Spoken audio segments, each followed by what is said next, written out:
Now let's paint an island in the background.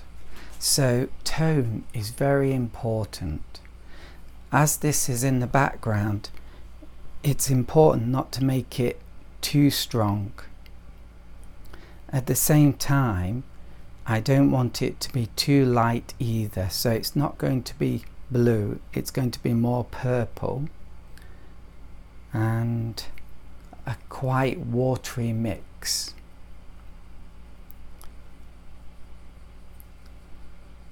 Thicker than this though, I think. Okay,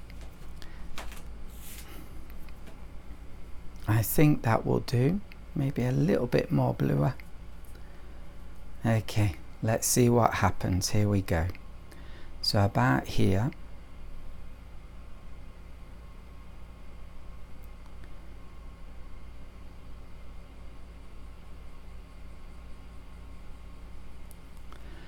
And then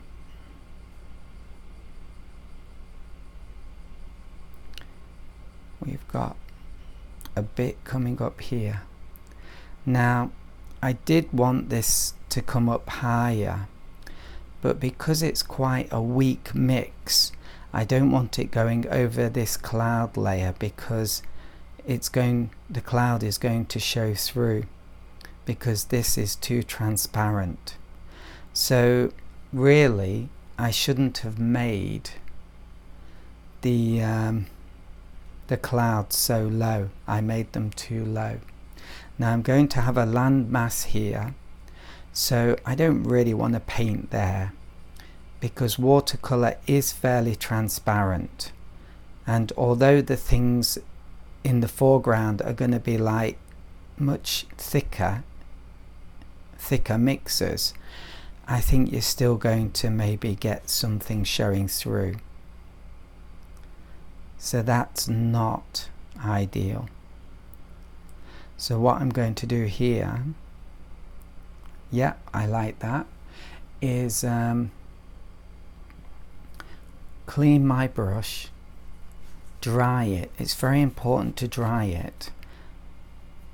If it's very watery, you'll get a horrible run. And then I'm just going to do this.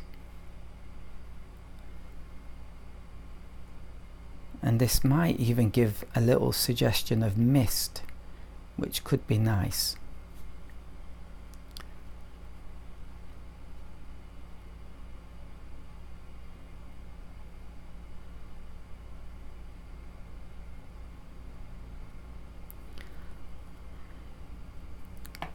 And quickly, I'm not too worried about this being perfect because most of it's going to be hidden. And I went wrong there, so quickly get tissue and wipe it up. The quicker you are, the sooner, the better you can completely wipe it up. And once again, okay, what I'm going to have to do, because I keep getting this wrong, is get closer to the paper and get my fingers closer to the tip of the brush. This gives me more control.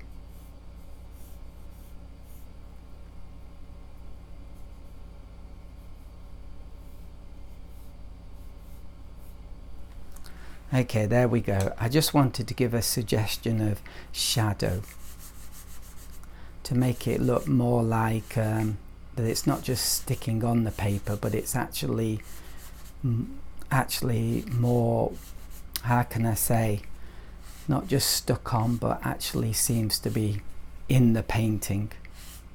So there we go. I think what I'll do now is I'm going to have an island here and an island here. So now I'm going to do some sea texture.